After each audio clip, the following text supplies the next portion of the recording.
Este de hoy no va a ser uno de los trabajos habituales que me escuchás semanalmente, de estudio, de enseñanza, sino más bien una reflexión lo más completa que pueda respecto a cómo nos sentimos por nuestra vida anterior, por nuestra actualidad y fundamentalmente por todo lo que viene, por lo que decimos la fe o el evangelio post pandemia, y después nos ponemos a pensar si habrá post pandemia o seguiremos con esto de manera indefinida.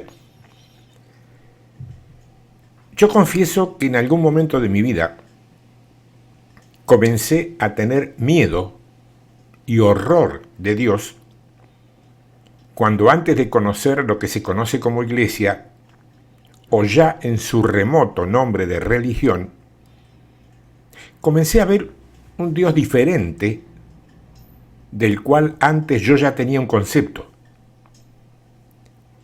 Yo creía en un Dios de amor, en un Dios de misericordia, de ayuda al abatido y al desvalido, de un Dios en suma que era capaz de ayudar a todo el que se lo permitiera. Así y en eso creía. Hay que reconocer en mí, en este caso, un mínimo pero genuino mérito. Siempre lo busqué. Siempre lo busqué. Pero también me doy cuenta que eso fue hasta que me di de narices con la gente equivocada.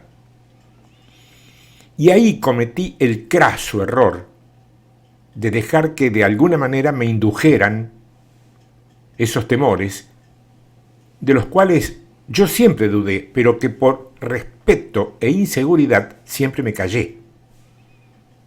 Tal como supongo que habrán hecho muchos de ustedes que me están escuchando hoy.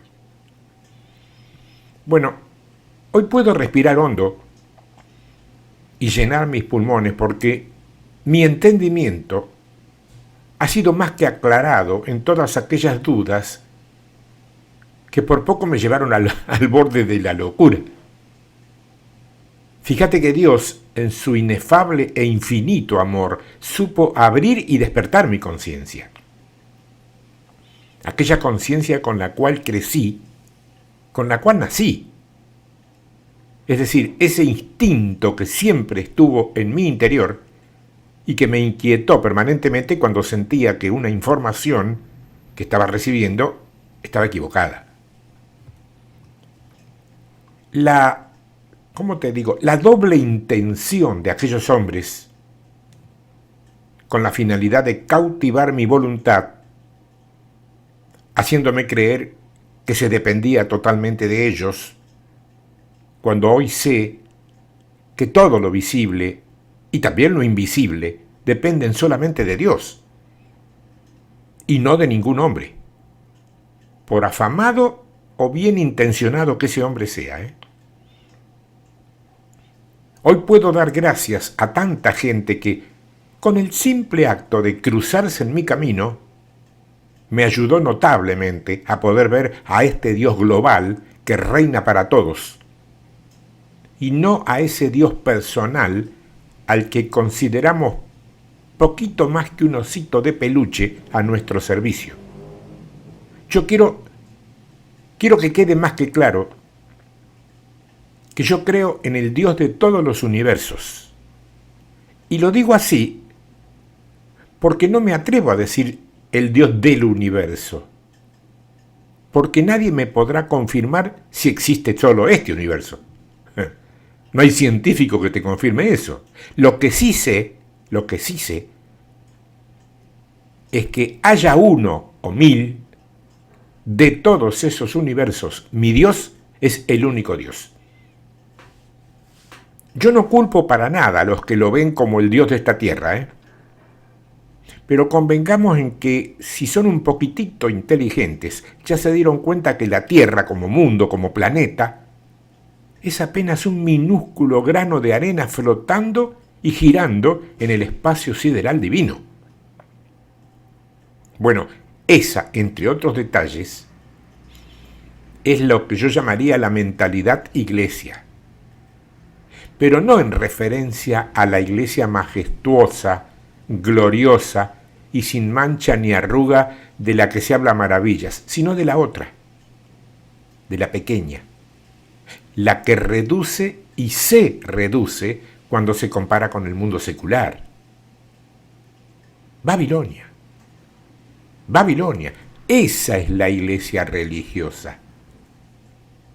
Esa, la que utiliza palabrería cargada de tecnología espiritual y la que recurre a sofisticados métodos de avanzada para el supuesto establecimiento del reino de Dios en la tierra a través de un reducido puñado de personas que son las que se van a salvar, que obviamente van a ser ellos, porque son, dicen, o dan a entender, los únicos portadores de la gran verdad.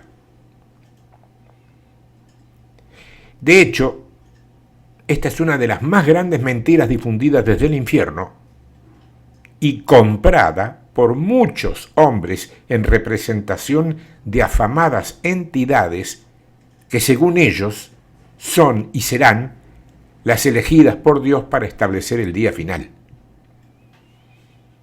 Claro, la mentira parte desde una base más que comprobable. Dios vino por su pueblo, que es toda la creación de la raza humana y no solamente una entidad religiosa, aun cuando asegure tener enseñanza y cobertura profética apostólica, lo cual solamente pinta o disfraza un producto que por dentro sigue siendo la misma basura que ya conocemos. Este es un ciclo vicioso que viene desde tiempos antiguos. Cuando el hombre comenzó a ejercer gobierno sobre el hombre y a imponer leyes externas para que esas leyes gobernaran las vidas de la gente. Este tipo de gobierno, que todavía está vigente y no se ha extinguido para nada, está basado en la introducción del temor a la ira de Dios, argumento con el cual vos y yo sabemos ha sido dominada una gran parte de la llamada membresía de tantísimas iglesias, independientemente cuál fuera su doctrina o su denominación, o su credo, si vos querés que lo amplíe más. El caso era ejercer poder y aprovecharse de ese poder para llevar una vida fastuosa a costas de aquellos que veían a estos hombres como sus líderes o como sus referentes a los que debían obedecer ciegamente y sin cuestionarles nada. La famosa ley de la infalibilidad, o sea, el infalible líder que por ahí criticamos cuando se trata de otro credo que no es el nuestro. El procedimos igual. Yo quiero que se entienda. Yo no estoy en contra de la ley que se dio en el Sinaí, pero creo que aquello era necesario en aquel tiempo debido a la conciencia y la capacidad pensante de aquella gente, que era un tanto primitiva, para la comprensión de miles de cosas como las que hoy comprendemos sin batallar a partir de lo que el Espíritu Santo ha puesto en decenas, centenares o miles de hombres y mujeres enviados a traer la auténtica verdad que es Cristo, por encima de toda antojadiza doctrina personalizada que pudo gobernar sobre la base de la ignorancia general. Tiene que quedarnos muy en claro, en cada cerebro creyente, que los verdaderos enviados del Señor, sean hombres o mujeres, han sido delegados con enseñanzas muy puntuales que nada tienen que ver con esos, ¿qué te digo?, monumentales shows casi artísticos, donde músicos, cantantes y predicadores parecían formar parte de una gran compañía itinerante que iba pueblo por pueblo con sus carpas desarmables a entretener a las personas que buscaban ansiosamente algo de paz y fe para sus vidas. Hablo de circo, con todo el respeto y el temor santo de estar estableciendo una verdad, y no solamente derramando una crítica que puede sonar a envidiosa o malintencionada. Me gusta ser profético y me gusta declarar victoria para mañana, para un futuro lleno de gloria divina, pero mucho más, me gusta recordar que el nombre santo de nuestro Señor, dado por los antiguos, fue Yo soy. Yo soy. Dando a entender que la realidad del Espíritu es hoy, aquí y ahora, y que cualquier pérdida de tiempo dedicada a cuestiones futuras puede, en principio, demorar el mandato y, en segundo término, lo peor, anularlo, dejarlo sin efecto. Yo creo que cuesta muy poco imaginar de dónde sale ese libreto religioso de perdición.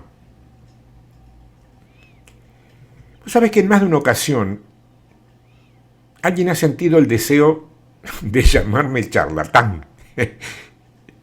Solamente porque me he pasado un rato hablando de mi Dios, de Jesucristo y del Espíritu Santo. Y si bien esa expresión en su momento me ha chocado, me ha hecho daño, al punto de enojarme, de airarme y de producir hasta una amague de reacción en defensa de mí, he decidido quedarme en silencio por dos razones básicas cuando me pasó eso. Primero, porque es eso exactamente lo que Jesús hubiera hecho en mi lugar. Y porque en definitiva tengo que reconocer que razón no le falta a los críticos, ya que la religión estuvo y está repleta de charlatanes. Y mientras ellos, los incrédulos, no conozcan la verdad y por lo tanto no tengan discernimiento, tienen el derecho a meternos a todos en una misma bolsa, ¿eh? Hay un viejo pensamiento que dice que tenés que recordar que Dios está en vos y vos en Él. Nunca estarás separado de Él porque todos somos uno. Y añade que cuando construís algo para vos, eso se irá con vos. Pero que cuando lo que construís es para el bien de la humanidad, eso se va a convertir en roca eterna. ¿Me entendés? Ahora bien, todas estas cosas, que no son nuevas ni desconocidas para ninguno de nosotros, nos lleva a una actualidad donde todavía existen muchos que no tienen absoluta seguridad respecto al terreno que están pisando, y entonces se formulan la pregunta histórica. Escuchá. Dicen, para volver a Dios, suponiendo que estés un poco apartado o alejado, ¿necesitamos volver a la religión que conocemos? ¿Ese sería el eslabón perdido? Mi respuesta es tan rápida como contundente. Ni lo sueñes. Ni lo sueñes.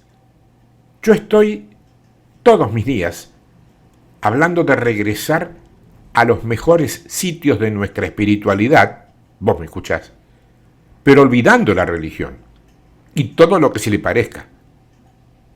Y esa respuesta mía todavía despierta, ¿qué te digo?, reacciones adversas en mucha gente.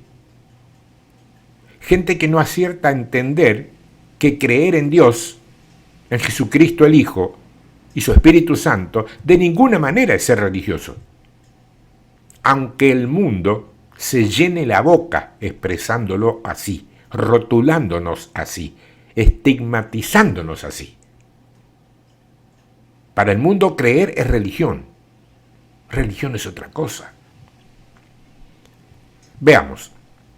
¿Por qué propongo no retornar a la antigua religión que por años nos gobernó la vida espiritual? ¿Por qué? Porque no es buena. No es buena. Y te digo la causa. Entendé que para que tenga éxito cualquier religión organizada, tiene que conseguir que la gente crea que la necesita. Para que las personas pongan su fe en algo, deben primeramente perder su fe en sí mismas. Esa es la primera tarea de la religión. Hacer que vos pierdas la fe en vos mismo o en vos misma. La segunda tarea es hacer que veas que ella, la religión, tiene las respuestas que vos no tenés. Y la tercera y más importante es inducirte a aceptar sus respuestas sin cuestionarlas.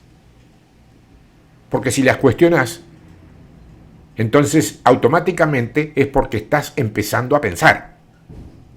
Y si pensás, empezás a regresar a la fuente interna.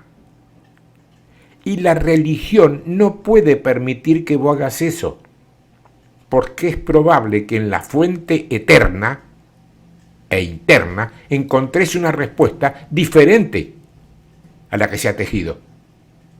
Por eso la religión tiene que hacerte dudar de tu yo y de tu capacidad de pensar directamente.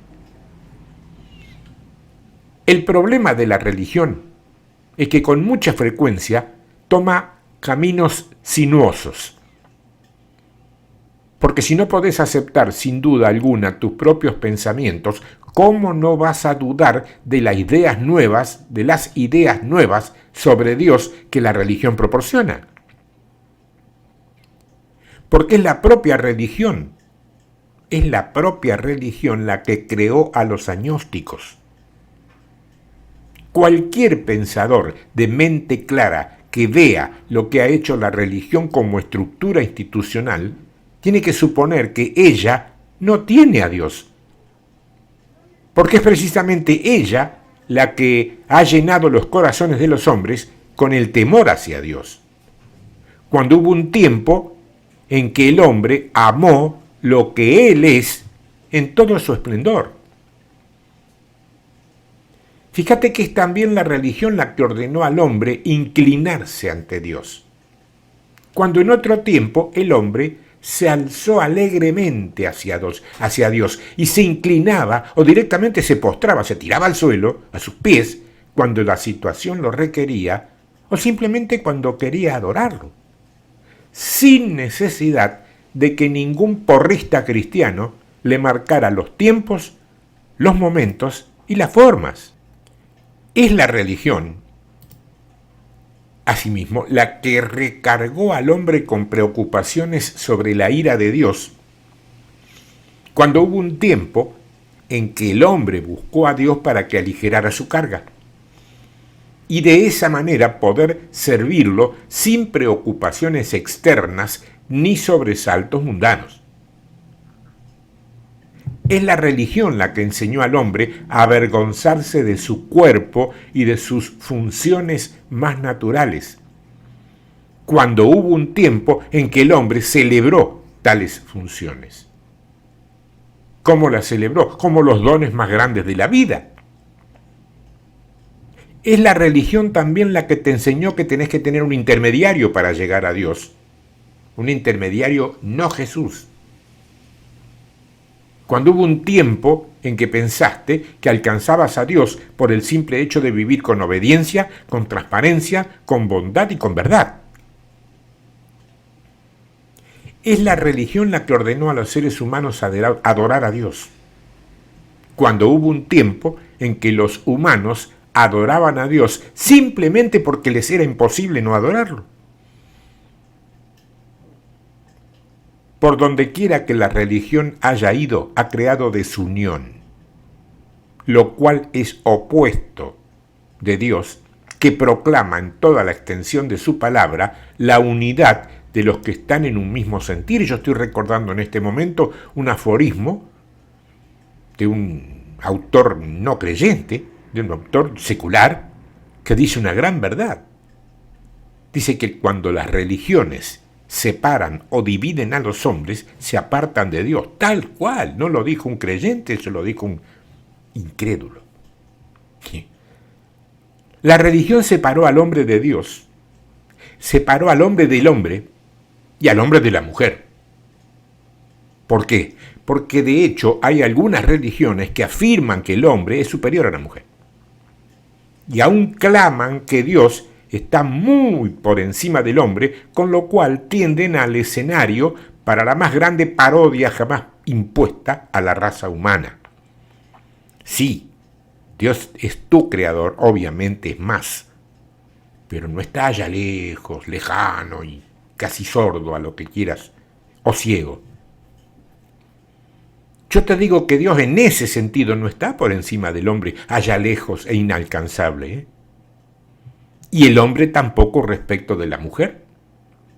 Ese no es el orden natural de las cosas, pero es la forma en que todo el que tiene poder, muy particularmente los hombres, quiso que así fuera al formar las religiones de culto al hombre, las cuales retiraron sistemáticamente la mitad de las versiones finales de las Sagradas Escrituras y deformaron el resto para que entraran en el modelo varonil y masculino del mundo. No sé si me estoy haciendo entender. Y lo está diciendo un hombre. La religión insiste todavía en que las mujeres son seres menores, algo así como ciudadanos espirituales de segunda categoría, no idóneas para enseñar la palabra de Dios, para predicar la palabra de Dios o para ser ministras del pueblo. Como niños, siguen arguyendo sobre qué género dispuso Dios que fuesen sus sacerdotes. Y se olvidan de algo que Él ya dijo y quedó claro y todos lo leímos. Todos ustedes son sacerdotes. Cada uno de ustedes. No hay persona o clase de persona más conveniente para hacer su trabajo. Pero claro, sucede que un buen número de sus hombres se parecen a sus naciones. Tienen hambre de poder, no les gusta compartir el poder, solamente les enamora ejercerlo. Y construyeron un Dios a su medida, de la misma especie. Construyeron un Dios hambriento de poder, un Dios que no quiere compartir el poder, sino solamente ejercerlo. Pero yo te digo, el don mayor de Dios es compartir su poder con sus hijos. Yo te pregunto a vos, que estás diciendo diariamente que has dejado atrás la religión. A vos, al que me decís, o al que decís, no a mí, pero decís que dejaste atrás la religión. Vos, ¿podés imaginar que Dios te permita ser como Él? No, ¿verdad? ¿Cómo podríamos ser como Dios? Pretender eso sería alta blasfemia, herejía. Claro, fuiste formado así. Sin embargo, a mí me parece que blasfemia, de pronto, es haber enseñado eso así, ¿eh? Porque todavía yo estoy escuchando la voz de Dios en la creación, y supongo que vos también, cuando dijo que haría al hombre a su imagen y a su semejanza. No una cosita minúscula, una molécula insignificante. Su imagen y su semejanza. Eso es el hombre. El hombre genérico. Ahora, por favor, explícame, ¿cómo llegaríamos a ser imagen y semejanza de Dios si se nos prohíbe pensar que podemos ser imagen y semejanza de Dios bajo la amenaza de ser blasfemos si pensamos así? ¿Quién entiende eso? Pensá lo que quieras, cree lo que quieras y conducite como quieras, pero el destino que viniste a cumplir en esta tierra es ser imagen y semejanza de Dios, que te creó para poder ser canal de la manifestación de su gloria. Para eso estás acá. No estás acá para perder tiempo en discusiones estúpidas. Estás para representarlo a Él, para ser un cuerpo donde Él pueda manifestar, porque Él es espíritu. No viniste a codiciar lo bueno que tienen los demás. Tampoco viniste a luchar, luchar y luchar y luchar y sentir que nunca llegás al objetivo o a la gran comisión encomendada. Y ni se te ocurra darle lugar a ese pensamiento satánico que quiere convencerte que eso es imposible o muy difícil. Entendé, cree y aprendé. Dios jamás te enviaría a cumplir una misión imposible. Repito, Dios jamás te va a enviar jamás te va a enviar a cumplir una misión imposible. Eso solo es posible para titular una serie televisiva, pero no para dar salida a los hijos de Dios, de ninguna manera.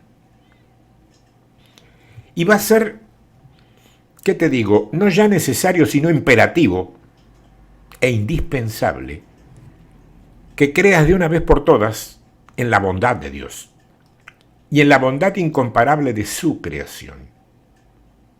Deja ya de pensar en ese anciano cruel de la barba blanca y larga, con un camisón sentado ahí en un trono, que con un látigo en la mano espera que te equivoques o que peques para castigarte duramente para que te duela hasta el fin del mundo. Ese es el Dios de la religión. Ese es el Dios de la religión. Mi Dios y el tuyo es un Dios de amor. Ojo, pero justo de toda justicia en sus decisiones. Vos solamente sé obediente y limpio y jamás tendrás nada que temer. Pero nada, absolutamente. Esa es la justicia de Dios.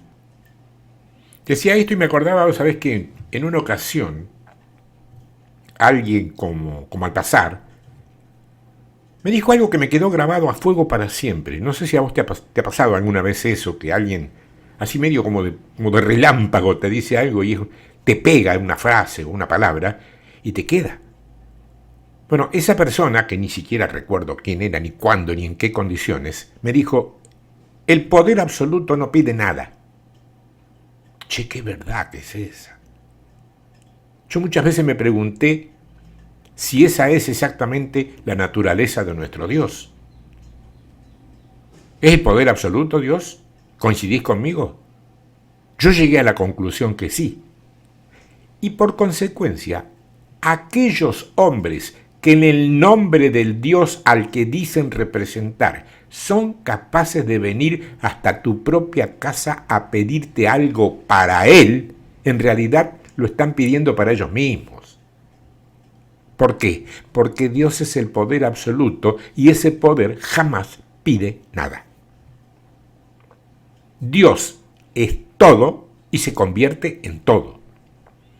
No hay nada que no sea de Dios y todo lo que Dios experimenta de sí mismo, Dios lo experimenta en, como y a través tuyo, a través de vos. En tu forma más genuina y pura, cuando no sos vos, sino Él obrando en vos, vos también sos absoluto. Por lo tanto, no necesitas, no querés, ni pedís absolutamente nada. Vos sabés que yo en algunas áreas de mi vida he podido comprobar la verdad, la veracidad de esto. Yo no he pedido nada. Y casi de manera automática, aquello que necesitaba me ha llegado, sin pedirlo. Buscar primeramente el reino. ¿Te acordás de eso, no? Dios es puro de toda pureza. Sin embargo, para cada uno de nosotros, Dios termina siendo lo que nosotros hacemos de Él. ¿Me entendés? Lo imaginamos, lo definimos y terminamos creyendo en el Dios que imaginamos y definimos, que no siempre coincide con el que realmente es. ¿En qué Dios crees vos? ¿En un Dios Padre que se parece a tu papá carnal? Ese papá que a lo mejor te abandonó, te castigó o que no se comportó como el padre que era. ¿Podés confiar en un Dios Padre así? Ja, qué problema, ¿no? De todos modos, Él no acepta esa postura. Y cuando le da la gana en su soberanía, porque eso es soberanía, hacer algo cuando te da la gana y sin tener que preguntarle ni pedirle permiso a nadie, Él vuelve a su forma más pura y vos te quedás reflexionando en qué fallaste, cómo lo viste de otro modo. Alguien dijo alguna vez, y no se equivocó nada, que cuando un cristiano cree tener todas las respuestas, aparece Dios y le cambia todas las preguntas. ¡Wow! ¡Wow! Y otra vez ¡wow! Por ejemplo, te doy un ejemplo que se me ocurrió ahora. ¿Nunca escuchaste o leíste que Dios es un Dios celoso? Sí, ¿no? ¿Y qué pensaste? ¿Pensaste que Dios, siente más o menos lo mismo que vos cuando tu novio o tu novia están hablando con otra persona? ¿Siente temor a perder el ser amado? ¿Eso crees de verdad que significa que Dios sea celoso? No, mi amigo, mi amiga, no. No. Acá no estamos hablando de celos, que entre paréntesis te digo que es un espíritu, y no de Dios precisamente. Acá estamos hablando de celo, sin ese, que como bien sabes, se trata de cuidado, esmero, atención, preferencia, dedicación extrema y no sé cuántos otros sinónimos más. Si no terminas de creerlo, pensá. Pensá porque es simple, ¿eh? ¿Cómo puede sentir celos un Dios que tiene todo, es todo y nos posee a todos?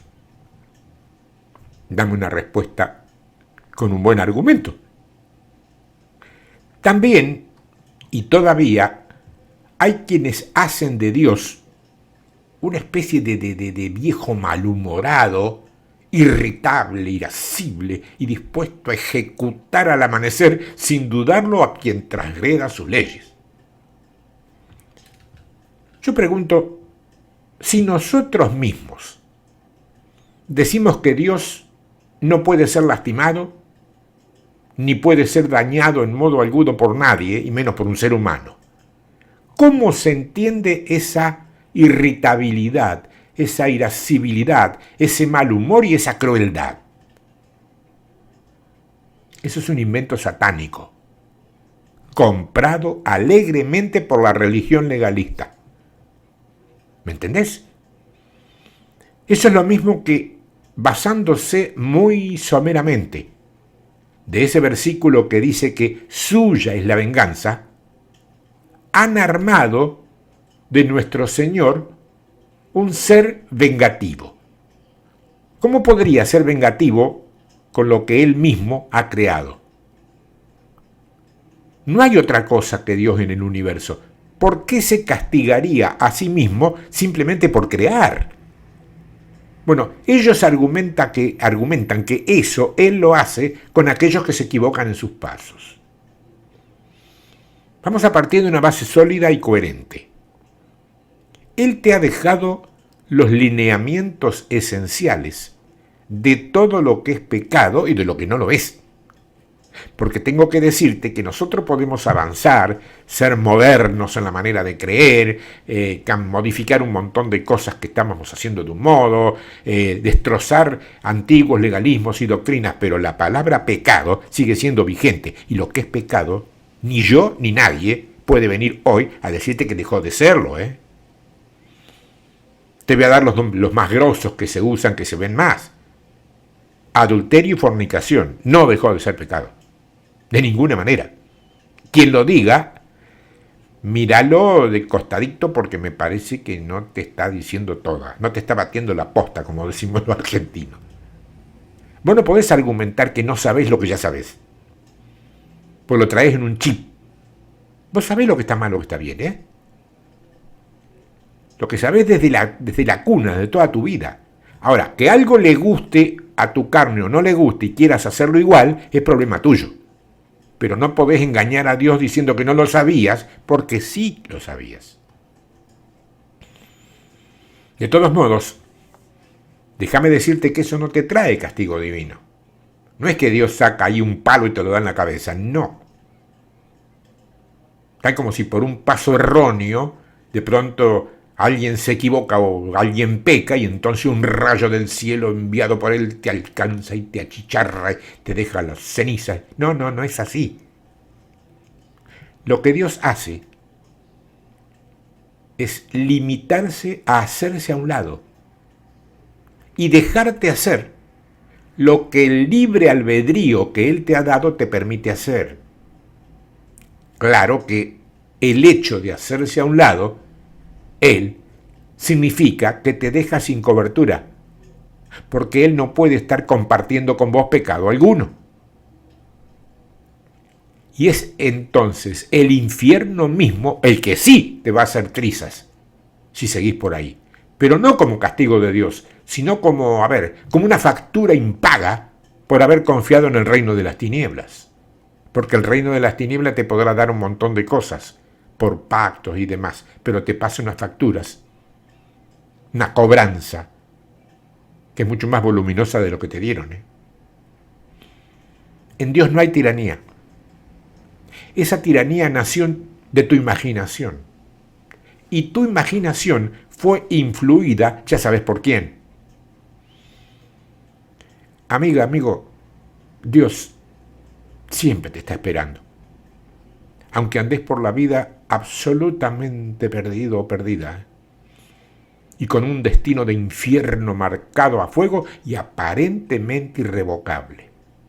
No te creas esa mentira. Si yo hubiera creído esa mentira, no estaría charlando con vos hoy. Para Dios no hay nada irrevocable hasta el último segundo de la vida de cada uno de sus seres creados. Si estos se arrepienten y le piden perdón, que no es simplemente tirarse de bruces al suelo y ponerse a llorar. Dios no se mueve por lástima, Dios se mueve por fe. El perdón y el arrepentimiento implica: perdóname, Señor, no lo vuelvo a hacer, y no lo volvés a hacer. Eso es arrepentirse. Porque sigue habiendo perdón, Sigue habiendo perdón, sigue habiendo redención, sigue habiendo restauración y sigue habiendo salvación. Líbrate de las doctrinas llenas de amargura creadas por la religión, porque tu unión con Él es completa. Siempre fue, siempre es y siempre será. Vos y Él son uno, tanto hoy como en la eternidad. Hacé que tus días y tus noches sean reflejos de la más alta idea de tu interior. Permití que tus momentos de expresión de tu amor estén plenos de un éxtasis espectacular de Dios hecho manifiesto a través de vos, a través tuyo. Hacelo mediante la expresión de tu amor eterno e incondicional por todos aquellos cuyas vidas, de una u otra manera, tocas. Tenés que ser una luz en la oscuridad. Y no la maldigas. Sé un portador de la luz. Ya lo sos. Dejá de creerle mentiras a las tinieblas. Salí de la prisión represora de la religión castradora y permitite ser portador de la luz divina. Con plenitud, con certeza, con paz y por sobre todas las cosas, con obediencia y con libertad, porque la suma de esas dos cosas te va a dar una palabra que es oro puro: autoridad. Eso se llama hijo de Dios. Y está por encima de ser miembro de tal o cual congregación o parte integrante de tal o cual credo. Por fuera y por encima. Eso es de alguna manera, en síntesis, muy en síntesis, ser portadores de la luz eterna. Yo no sé por qué el Señor me ordenó hoy compartir esto con vos. Pero estoy seguro, segurísimo, tengo certeza total que allí, ahora, donde estás, lo recibiste como un puñal clavado en el pecho. Pero ánimo, amiga, amigo, ánimo, porque ese puñal no está clavado allí para matarte. Está clavado allí para que salgan las gotas de sangre que serán tu expiación, perdón, redención, restauración y salvación. ¿Vos te creías que eras salvo porque iba todos los domingos allá? Está bueno ir allá todos los domingos, pero eso no es la salvación. La salvación es esto: llegar a conocer a tu papá celestial, y llegar a ser dependiente de él, que no es malo, de ninguna manera.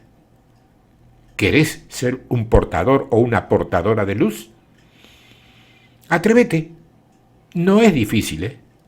No es difícil serlo, pero sí dar el paso. Porque tenés que salir de tu sitio de confort, de tu comodidad. No esperes que yo te traiga el alimento, salí a buscarlo. Así como los pajaritos. Dios creó las aves y cada una de esas aves en algún lugar tiene un bichito o un gusanito, algo que es su alimento. Pero salvo cuando es pichoncito y todavía no tiene alas, nadie se lo trae al nido, tiene que salir a buscarlo todos los días, si no se muere de hambre. A nivel espiritual, eso es lo mismo. No tengo más. ¿Habrá sido suficiente para que me entienda? Para que puedas salir de esa medianía, de ese gris que hoy por hoy nubla tu vida, de esa mediocridad que vos mismo te das cuenta, o que vos misma te das cuenta, que reina en tu vida hoy. Dale, se puede, ¿eh? Y funciona. Yo te doy la garantía personal, no alcanza, hay una garantía divina, a esa busca. Dios te bendiga. Conocés mis correos: tiempodevictoria@yahoo.com.ar, tiempodevictoria@gmail.com. Escribime. Decime qué pasó por dentro tuyo con esto. Estoy seguro que esto hizo un hueco. ¿Sabes para qué es ese hueco? Para que lo llenes con el Espíritu Santo de Dios. No hay otra cosa.